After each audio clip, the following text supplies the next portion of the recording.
Okay, good afternoon. Matthew, we're just going to check, make sure you can hear us in the Zoom webinar. Yes, we're hearing you well on Zoom. Thank you very much. You're hearing everybody, right? Okay. All Yes, we right, are. thank you. Oh, Tim?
Here with these guys? What are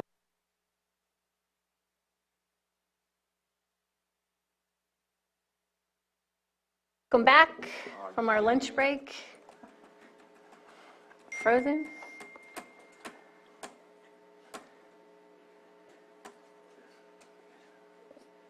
Are we back, Sam? Okay.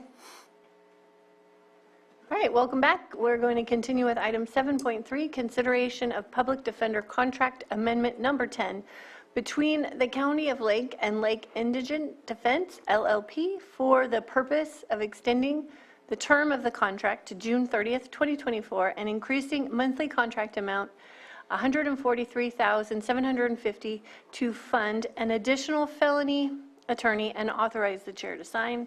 And this is from admin. Yes, thank you, Madam Chair.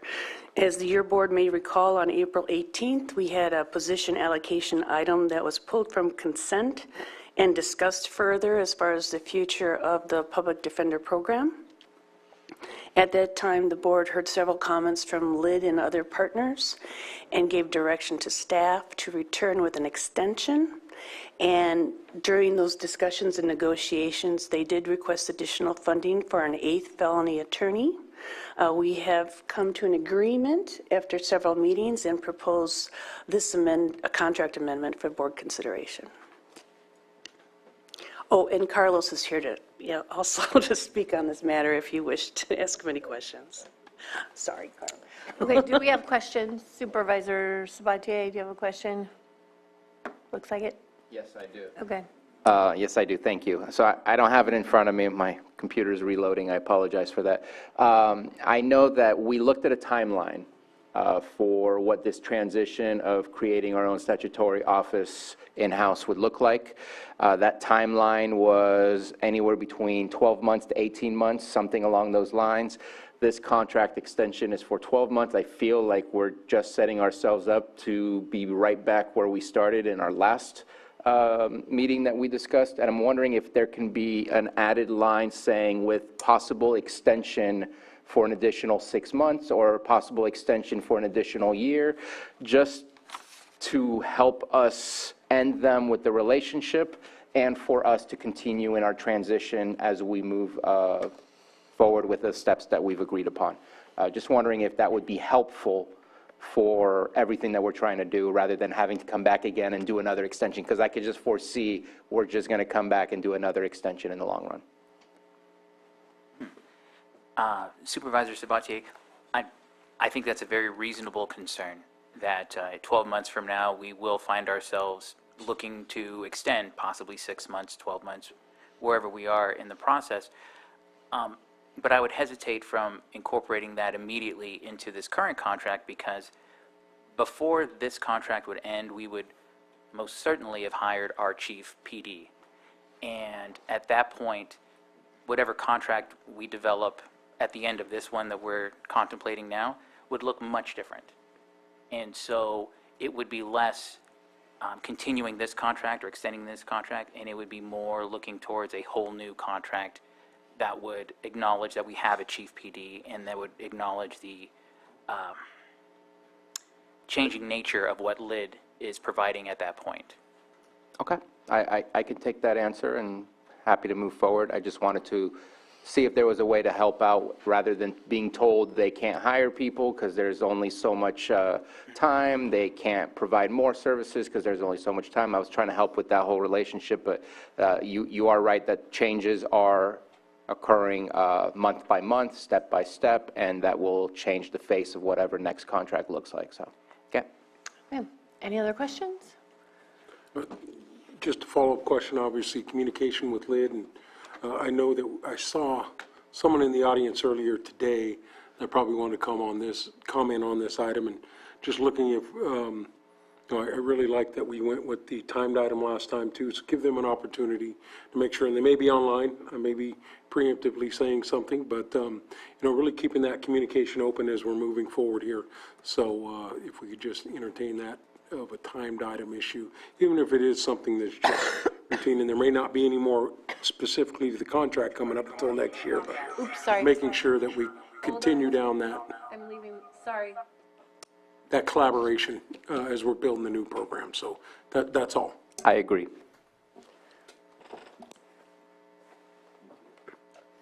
Okay, then I will open it up to the public, and I'm not seeing anyone in the chambers. Is there anyone, I joined Zoom, but,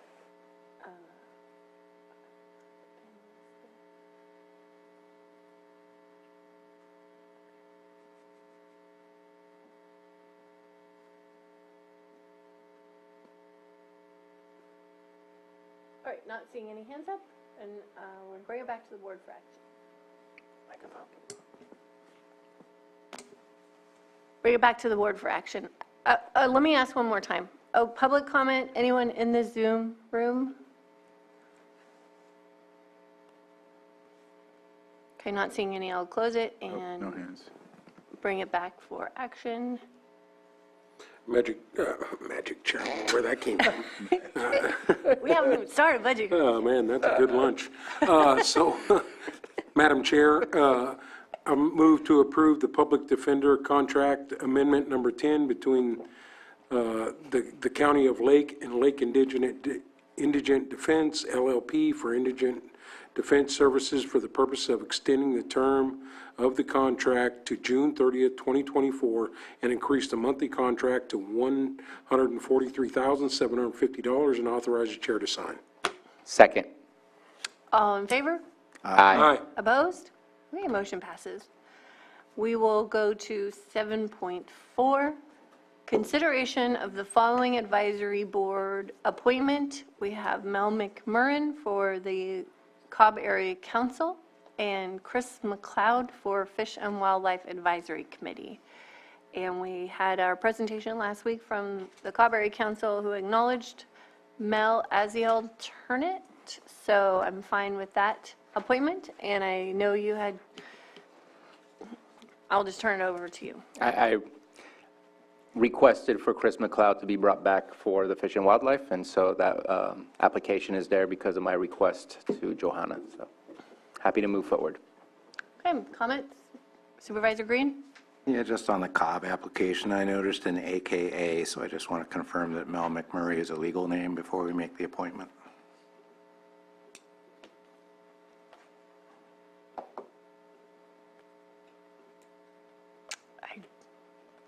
I don't know. I mean, it says J. Melton, AKA Mel. I don't know. I think it's fine to appoint him as Mel McMurrin. Lloyd? I want to know Melton and McMurray are not the same name, so I certainly will support the appointment as soon as I know who it is. Well, AKA is also known as, so perhaps if the board decides to make this appointment for this person, staff can follow up with verifying the identity of the person and the name, the proper name. I think it's important to appoint him as Mel McMurrin so that the community is aware of who he is, because that's the name that he uses.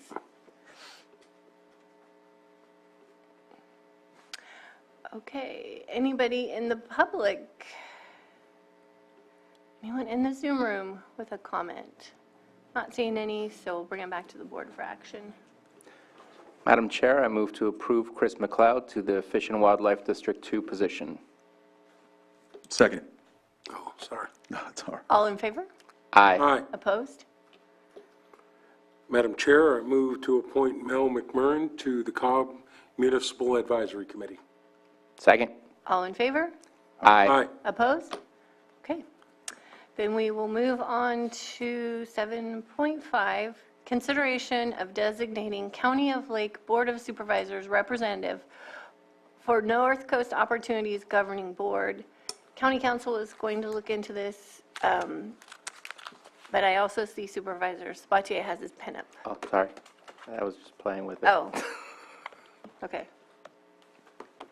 Go ahead, Lloyd. Oh, yes, this is a carryover from prior two board meetings, and with the North Coast Opportunities Governing Board making the appointment for Jeff Lucas to be a member of that board, they are now requesting that that the County of Lake Board of Supervisors designate him as the representative of the elected official or officials for the County of Lake in serving the North Coast Opportunities Governing Board.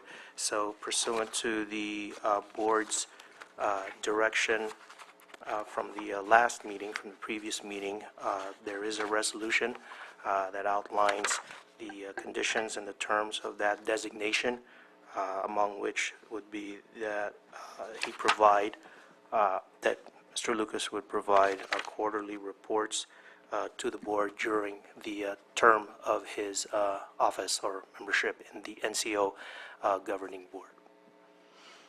Okay, thank you. Supervisor Sabatier. I appreciate the work that was done on this. I know that Supervisor or Chair Pyska and myself did have a conversation with Jeff Lucas. We were entertaining the idea that was brought up last time of a Board of Supervisor taking on that role. I don't want to volunteer somebody, but I do believe Chair Pyska said that she would make the effort to take on that role, and I offered to support her as an alternate. That way it wasn't just on one individual to represent this board, that we can share the burden of the large amount of work that NCO does. Unless you've changed your mind since we last spoke. Haven't changed my mind, but we did have a conversation with Mr. Lucas. He was uncomfortable at being a board representative. It wasn't something that he really wanted to do. He wants to serve on the NCO board in a different capacity and really felt it was more appropriate to have a supervisor appointed to that seat. So that is a conversation that we had with him. Was that last week? Thursday, or I think it was Thursday. Week before? No, I it don't was last week. Yeah, no, it was last week. Okay. Yeah. So, so that's where we're at right now is, well, okay, so we'll just open it up for discussion. And I think Supervisor Green, did you have your pen up? Well, I did, and then my ears perked up because I heard we were going possibly in a different direction. So I guess I would share at least some of any discomfort that was expressed by Mr. Lucas, if only because, and I do want to thank staff, the resolution is fine as far as it goes, but I can think of, for example, on occasion, this board wanting to give direction to a representative before it goes to NCA board. Like right now, the resolution would call for a quarterly report, so there's no real mechanism to where we could ask our representative or give direction on any particular issue. And then, of course, NCO occasionally contracts with the county, so occasionally, even if he is on the board as a county rep, he may have to conflict out or something like that. So, but if I read the narrow reading of this, if we designate a representative, the NCO board that is a supervisor, that supervisor, with the board's consent, could still choose somebody else. So, for example, if we're splitting the baby in half, we could appoint a board member, we could appoint an alternate, but we could also then have the primary supervisor, say, for example, Mr. Lucas, you're my rep. You know, if I can't go to the meeting, or you'll just routinely go to the meeting on the board's behalf, but if something is coming up, let me know. If you need direction from the board, or if there's a conflict item coming up, just let us know, so that there's this kind of dialogue between the appointed supervisor and then the representative. So I'll certainly support if you just want to do a simple board appointment and alternate. That seems to be the cleanest. But I do see some wiggle room where we could let Mr. Lucas serve on the board on behalf of the county with maybe a little bit more opportunity for direction. So he's not just floundering out there saying, I represent the board, not really having any clear direction from the board. Yeah, so again, he's just not comfortable with the appointment. So I think we can just direct staff to have the conversation with the NCO about having a board appointment with an alternate backup so that we can have those meetings covered, and hopefully he will be serving in a different role.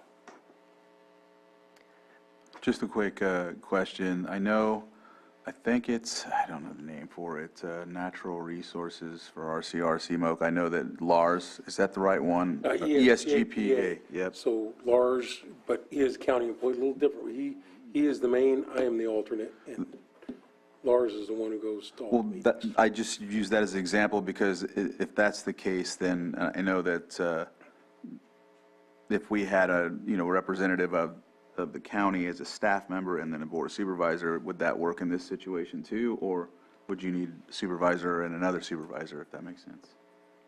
I think the NCO board, at least from what they've told me, is at this point just looking for one representative of an elected official of the county. I know that the regulations do allow in some circumstances that an appointment be made, that an appointment would consist of county, a member of the staff or a county employee in some circumstances. So that is, I think the starting point would be to, for staff, pursuant to your board's direction, to contact the NCO board, because they would be making that appointment. And so the request would, for these changes, would have to be. I'm speaking too soon then.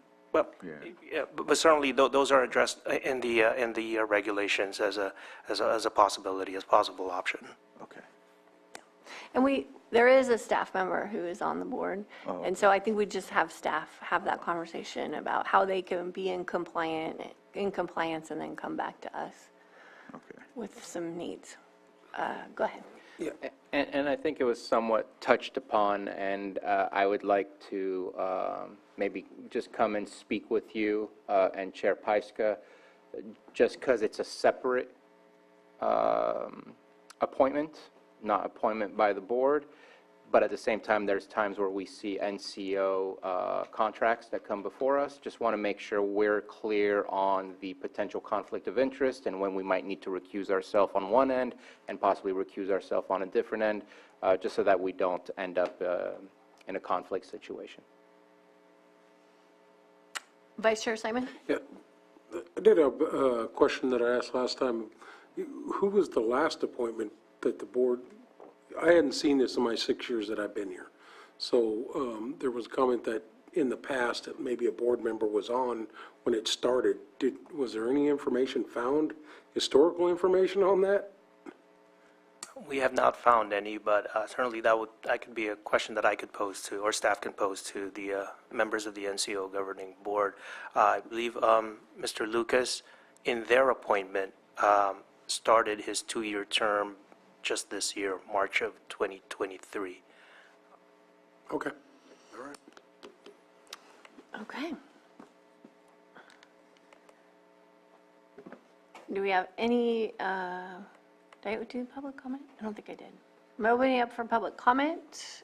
Check the Zoom room. We do have a hand up. Betsy Kahn, go ahead. You'll have 3 minutes. Thank you, Madam Chair. I don't know if this whole history can be covered in 3 minutes, but I can tell you this.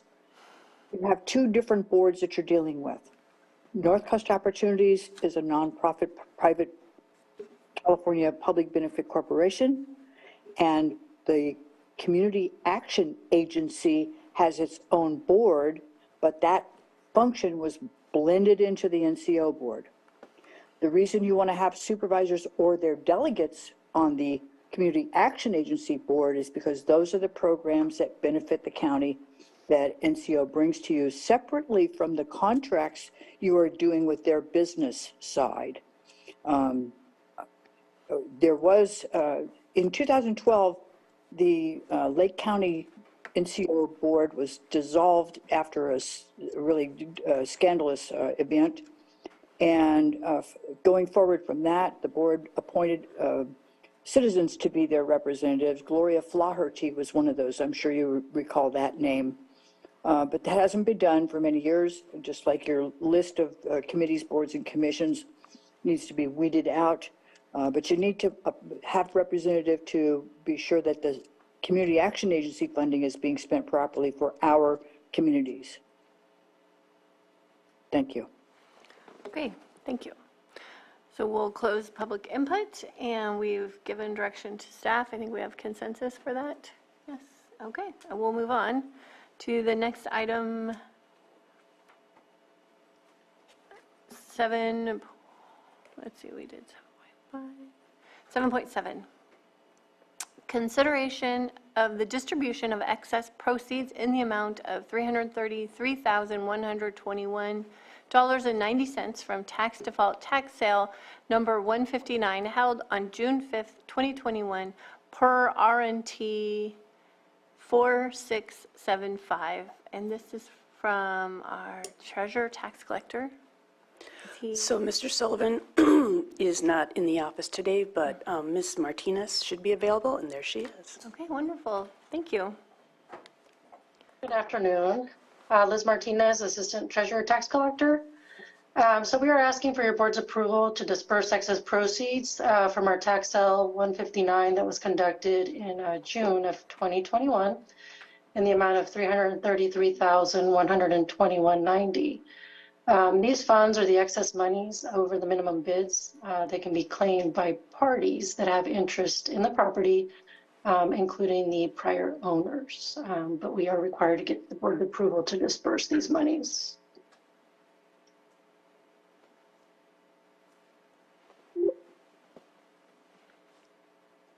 Okay. Is that it? Any other questions?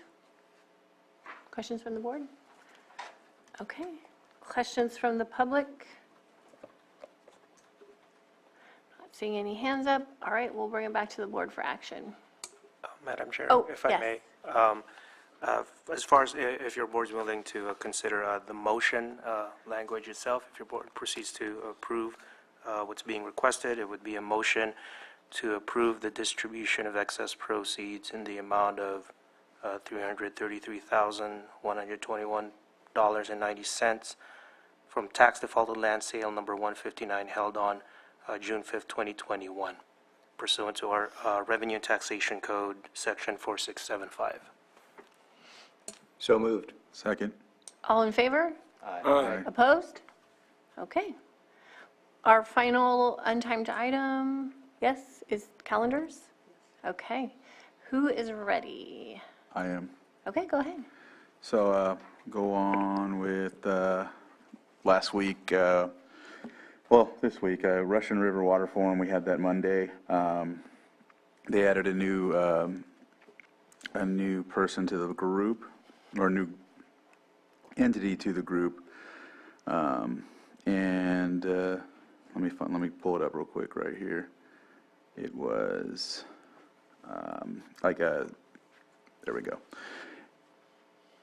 Outcomes, kickoff meeting, planning group charter, and it was to add the group called, I want to say, not Steelhead, I can't think of the name off the top of my head, but it's like indigenous salmon or something of the like. I just can't, I thought I had it right here, but it's not. Anyhow, this new group was added to the committee, and so was Robinson Rancheria.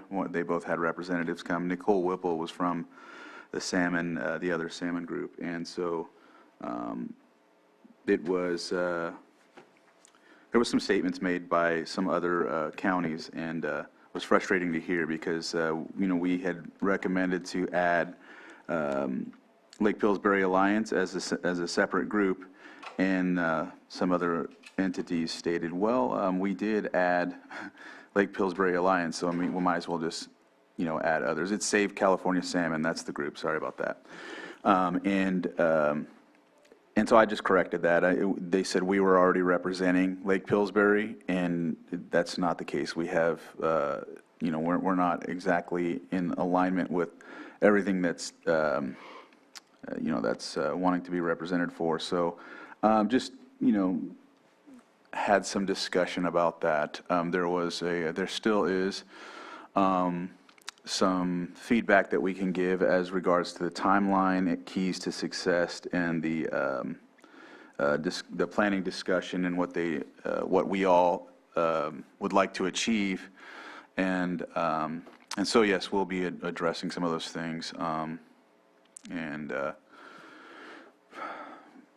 That was that. I don't know how else to make it sound. It wasn't something that I was really stoked about having, especially considering that each of these groups that are part of it on each basin, they stand to gain, we stand to lose, and that's just simply that. And they expect us to comment in a way that benefits either side. And we're like, well, you want us to say, yes, you can have what we're losing, no problem, without you even advocating for what we want. So that's what's frustrating about it. I don't know how else to state it, except for that way. So that's how that meeting went, in my opinion. We'll continue to do what we can in regards to having our voice, but not going to pretend like we want to see our resources go into another area. It's the common theme when it comes to Lake County. We have resources, other people want it, and they expect us to just kind of idly allow it to happen. And so that's where that was.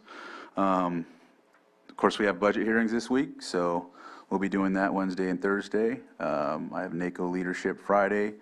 Tuesday, we have the Middle Creek project development meeting. We'll be able to attend since Tuesday's no meeting, so we'll be doing that. Area Agency on Aging Wednesday the 21st. They rescheduled it from last week. And then I'll have Worth, West Region Town Hall Thursday. Water Rights Management Group, and this is a working group out of the Russian River Water Forum, and so I'll be attending that. And that was the group that I signed up for because water rights is one of the things that we've advocated for. I think Supervisor Spatier, in the last meeting, you accentuated that to the whole group. So yeah. Made sure they heard us. All right. And so Friday, NACO leadership group. The 26th will be the third Honoring All Voices, and this will be in Clear Lake. And so we'll be doing that at 6 p.m. I think it's at the Clear Lake City Hall, right? And then back here on the 27th for the Board of Supervisors. ahead. All right. There was something I wanted to discuss.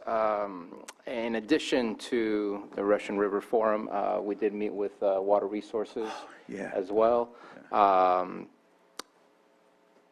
It's always nice to educate people on who and what Lake County is, but I have to admit, slightly disappointing to know that they haven't researched to find out about us. Right.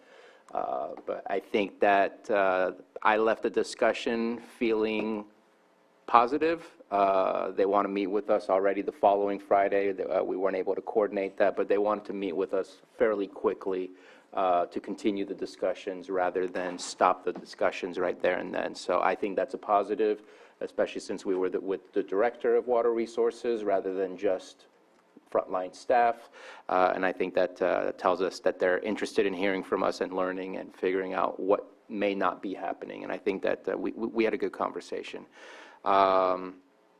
Just wanted to let you know that our system for PEG is ready. We are starting to do some training to get our videographers trained and ready to go.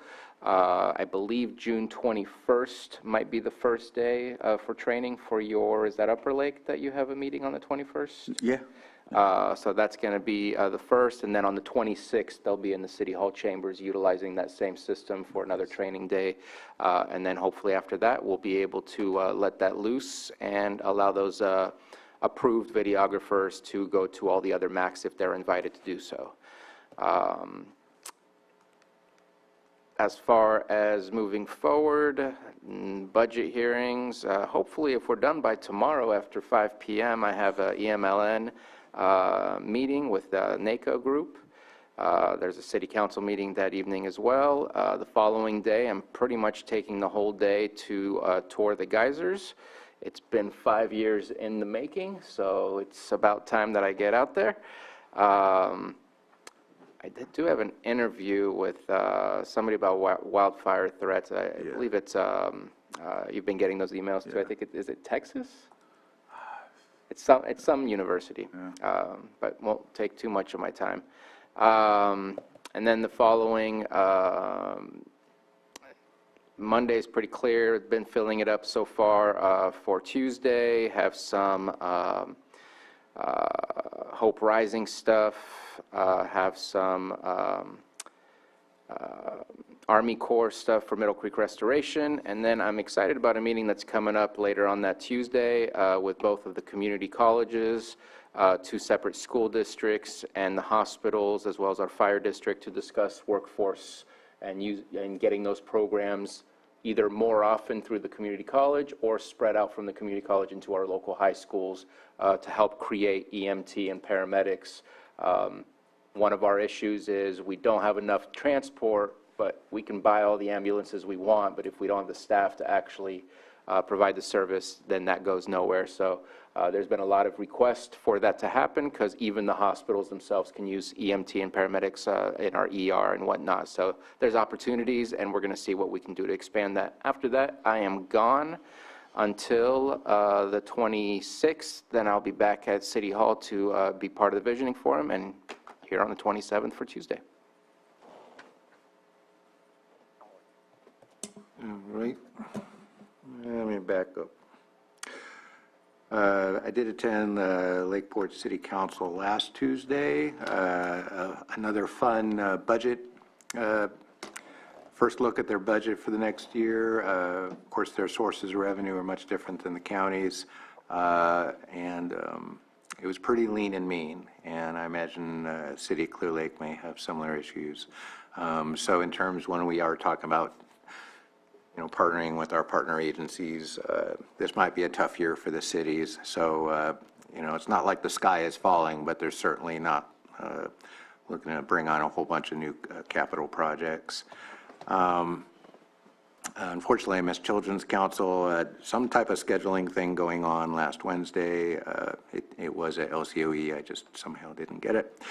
Did Mental Health Advisory Board briefly on Thursday. They're plugging along and excited to hear whatever next steps are going to be going on with their behavioral health department. I got one of my last orientations on Friday, so thank you to Wendy Monfrance from Probation. I got a good little tour of the building. I'm not saying it's haunted, but maybe it is.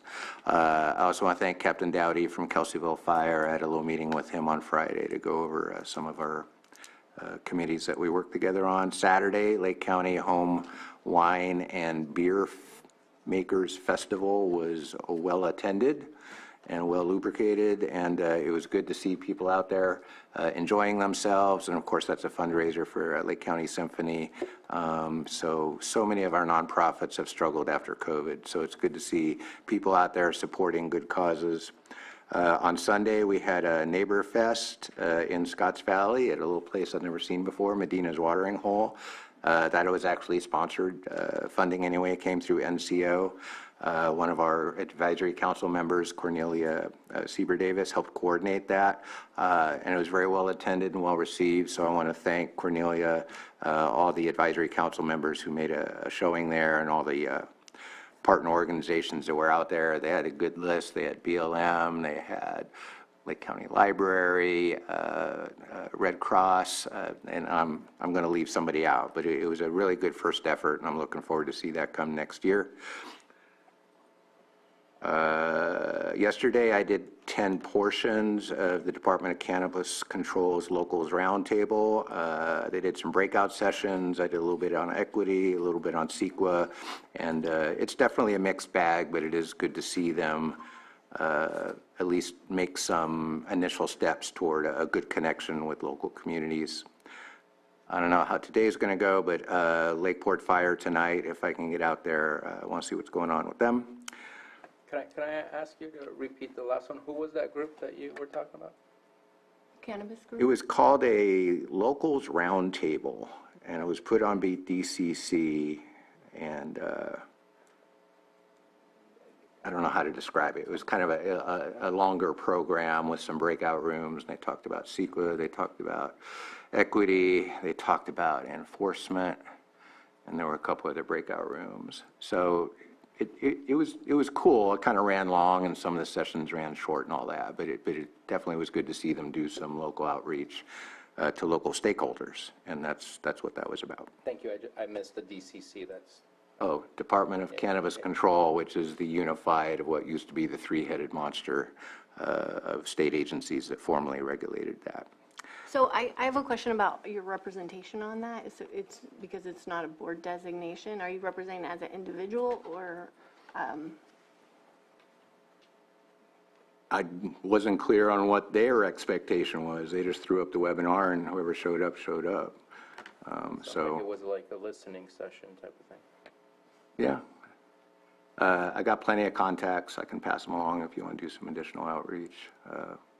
Locals at cannabis.ca.gov is our designated channel, so I know that right off the get-go. Continuum of care on your calendar for tomorrow or not? Again, my calendar keeps bouncing up and down. Tomorrow. Yeah. Tomorrow's just budget. I mean Thursday. Apologies. Yeah, it's on there, but it's Are you most aware? likely not. We'll all be here Yeah. Okay. all day tomorrow and all day Thursday. All right. Well, I just want to clarify that because I don't know if anything is going on. If there is anything going on with COC, it's likely important. So I just want to make sure we staff that if it is coming. That is all I got. Okay. Starting after the board meeting last week, attended LTA APC meeting in the morning, left early obviously to spend the day with ribbon cutting session at the Canocti Corridor, the first segment of that project being completed, $85 million project. That is a 4-lane project just past Kitt's Corner. That is a first phase and a 3-phase 8-mile project that is continuing on. So also attended that with Chair Pyska and also Supervisor Sabatier. Myself and Chair Pyska obviously were both speakers at that event. I just wanted to thank Caltrans, APC for long-term vision, all the previous county employees and the board that has pushed this along. So also want to thank Stacy Mattina, the chair of the APC and LTA boards. So it was a good event. got nice and windy there at the end, but it seemed like, obviously it was well attended. I think it showed, once again, Lake County's collaboration. We had state, we had county, we had representation from the tribal nations. We also, just really understand how it is important to get the traffic both from 101 to 5 across the county in the safest route. We had a conversation about North Shore, South Shore as we're moving the traffic around there, but just a great project and a good event to be participating in that. CHP and all the other agencies that were there. Supervisor Spate, go ahead. And a letter of support from our federal representative. Absolutely, Congressman Thompson. I was going to let Chair Pyska say that she read it. So, so finished up that day, with that event. Thursday had the South Deal Committee meeting with Supervisor Crandall. Talked about a lot of different projects are happening in Lake County. Supervisor Crandall really talked about the Cash for Trash Day, I think. Oh, Is yeah. that what it's called? Well, yeah, it was last month, the Fight Against Blight, Clash Against Yep. Trash. And so I was highlighting how, because they were talking about their cleanup programs, and I was highlighting how that worked out for us, and that if there was a way they can, designate some sort of funding for that along Highway 20 or any other area, it would be great. It would be used. So.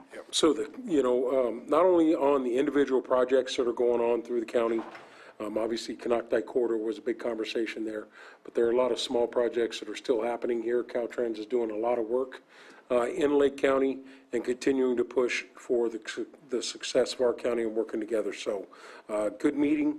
That always happens. It's always on Zoom. It is a quarterly meeting. But one of the things that we're constantly doing, still working, which I'm very happy for, the abandoned vehicle abatement program. They're still pushing, trying to figure out how to get that into the Clean California program. They know Lake County, Mendocino County are definitely interested in doing this. And I know they're still pushing for it. So we'll continue to have those conversations as we're working through things. I want to thank them also, too. There is a small project in our area for Coyote Valley, or the Coyote Grade. Got done a couple years ago. There's been some slight issues. They worked diligently to have it open, 99% of it open during the holiday, but now it's completely open with some fixes they've done, but we'll see next year when the rain comes as far as those projects happen. So with LTA, APC, also working too, I have put in a request that Lisa Davis Bates, hopefully we can get her to go to the meetings. I know we talked about that at LTA and APC. I did make that request at the corridor, the ribbon cutting. I'd like to have her on there. She obviously is in communications. They have their own standalone meetings. They work with them, but I would like to, just see what the answer is when that comes back. So I will continue that on. Obviously, they're doing a lot of grass cutting and other things too, Caltrans, throughout the county. I think they cut it once, but the rains made them come back and cut it again. So they're I see their equipment out there and want to do that. So I didn't make the math meeting Thursday night. Had some stuff that I had to take care of, so I didn't make it to the math meeting. Also had the Geothermal Advisory Committee at 1:30 on Thursday. I thought that was a good meeting. I did hear today on a project, we kind of prodded some folks to get a project done up in your area, maybe moving forward, which is awesome. Yeah, so, yeah, Cal said something earlier today. So anyway, good meetings as we move forward. There are some appointments we need to get for the Geothermal Advisement Committee. I think they are in my district, and we'll slowly work through those as we move in the process. So I appreciate Scott Harder continuing the conversation, having those meetings. Thank Calpine for letting us have the meeting at their facility. And then on, too much on Friday, make it through the weekend here. Yesterday was the 24th wedding anniversary for myself and my wife, so make sure to do that. So, yeah, we're making it along. Yeah, she's one hell of a lady, putting up with me. I'll give her all the credit in the world. So, this week is budget hearings. Hopefully, we're out of here sometime on Thursday. come on, guys, let's get it done, team. Yeah, a little bit earlier. The Lower Lake Action Committee group has moved their meeting to Tuesday, so see, it's on my calendar for tonight. We'll see if I get there by the end of the day. And then Friday, I'm going to try and make that tree mortality. It's on my calendar. Oh, no, I'm not going to make that because I forgot I have Workforce Alliance North Bay Governing Board meeting at 9, so I will, This Friday, right? yep, this Friday, so I will make sure, I will go to that meeting. I'm going to that meeting, so, We moved the tree mortality to 1 o'clock. okay. Did you get it? You didn't get the invite? Oh, yeah, it does say 1. I thought it said 11. So I'm going to try and make both those. I may attend that in person in Napa. It's about the same distance coming to Lakeport or going the other way for me. That is something, Bruno, I will mention, what you're doing with the schools, looking at that EMT program and stuff. I know they've done some pilot programs in Marin, so I will at least let Bruce Wilson know, hey, we're looking to bring something like that to Lake County. Reach out to our county staff. I'll also try and get him a time to come up and do a report to the board and make the conversation. We'll get Bruce up here. Maybe you have some information on that? Yeah. I do. It's July 21st, is it not? Well, Yeah. done. I won't bug him no more. July 18th. All right, so we'll continue those conversations as Wait. we're moving forward. I won't be here Yeah, that's when at he's that gone. time. We need to That- reschedule. I think it's more important for the board to hear it. I continue to go to the meetings, here, to support it. So I'm fine if it happens while I'm out of town, so. We'll figure it out. We'll figure it out. We work as a good unit here. That, I will always put that out there. If there's something I think needs to be held off, I'll ask for that. Other than that, that's enough. So, man, I gotta keep going, be quiet here. So Juneteenth, obviously, it was talked about, the Middletown Arts Center. We, doing that, I wanna say Happy Father's Day to everybody. All the fathers, so hope you enjoy the 18th, Sunday the 18th. Hopefully you don't have to do nothing, but that never works out that way. And then, kind of open calendar next week, and then at the end of the week, I'm excited, we have the RRA Strategic Planning Session, and then followed up with that, we have the RRR meeting on the 26th, and back here on the 27th. I think that's everything. Did you have something else to add? Did I? No. Oh. I was like, Yeah, just real quick follow-up. You guys tickled my brain cells.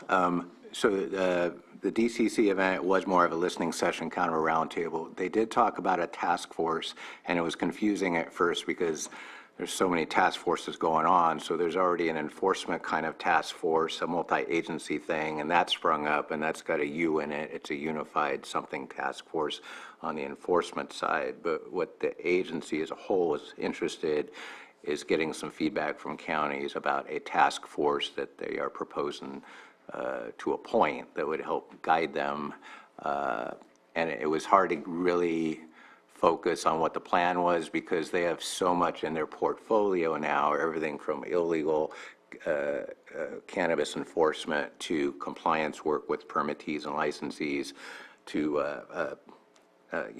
equity and tax compliance and stuff like that. So, if they did have a task force, who would it be appointed? It would be a board member, a department head that deals with them mostly, or some variation of that. So I do expect we're going to be hearing more about that task force in their continuing public outreach. Cassandra De Benedetto, I believe, is their new engagement officer. So I'll keep an eye out for that, but there is going to be at least a task force of sorts proposed, and they will be doing some outreach to local governments to see their interest in participating on that task force, whatever it may be called and whatever its scope may eventually turn into.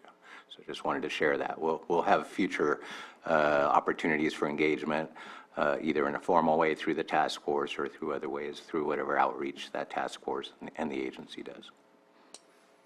and I did have something else. I know you weren't talking to me, but I completely skipped right over Middletown Days. Middletown Days is happening this weekend.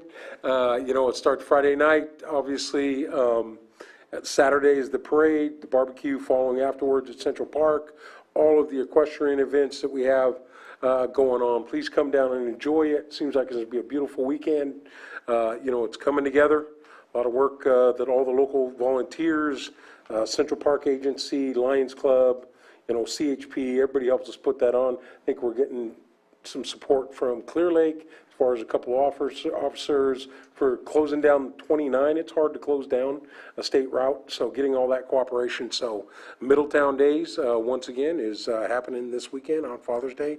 Sunday, there's a Father's Day breakfast, pancake breakfast at the Lions Club, so maybe we'll be in trouble. It's not going to be 120 degrees. And it's going to be nice weather. Yes. Love a Middletown Days where you don't die. Okay, so, oh my gosh, the last couple weeks have been insane. I did go to the ribbon cutting ceremony. I was really honored to be there. I read Congressman Thompson's letter. That was a massive infrastructure improvement for our county and District 5, making our roads safer, so it was a really great event. Even though I wasn't part of all the work, I really appreciate my colleagues and everyone else in the county that worked on that over the last several years, many decades.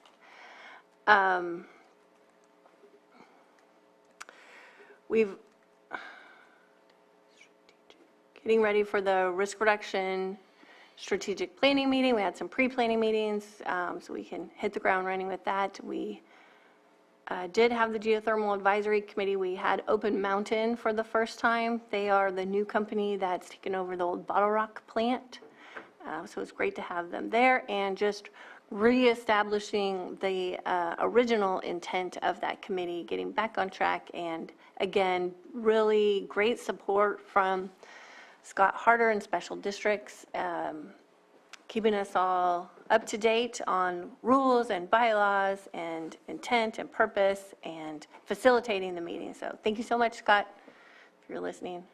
Then I went to Kelseyville High School for the Senior Awards for K-Corps, and I'm hoping that you guys will get to meet some of the K-Corps kids on the 27th. We're going to do a proclamation, and hopefully they'll be able to join us. I did go with staff to Reynolds Systems again for another follow-up meeting with their expansion. We have more staff headed out there.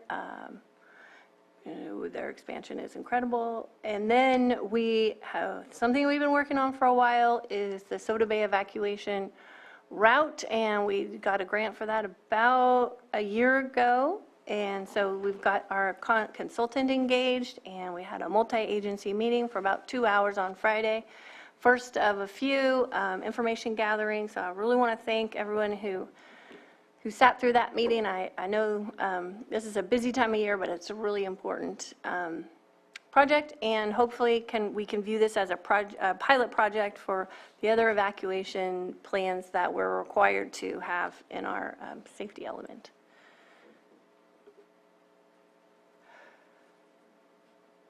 Over the weekend, oh no, Monday, yes, I was working on the budget. And then tomorrow, I have the Cobb Alert Radio Network. I'm just going to remind everybody, because we had our presentation Wednesday night, 6:30. Everyone's going to be checking in, so hopefully I'll be home from budget hearings to do that. And then Friday, after Thursday's meeting, we do have workforce governing board, which I'm going to sit in here, but I also have a 10 o'clock meeting with Zone of Benefit, so hopefully there'll be a quorum so I can pop off that one, and then go to Zone of Benefit, and then Tree Mortality Task Force meeting. It's been a while since we've met because we've had a lot of other things going on, so that's going to be a really good time for us to catch up on everything that's been happening. The 17th is the Riviera Neighbor Fest. Although I won't be able to be there, I am super supportive of the program. I'm glad that's happening. And on Father's Day, I'm going to be at Bacon Fest because it is an awesome festival. And also what's happening that day is Operation Force Multiplier is happening again from South Lake Fire. They got the grant. Oh, yeah. Yeah, so that's going to, I think that's Sunday, also the 18th. And so that is a very proven program through South Lake Fire with grant funds. They, I think this is the third year. Yes.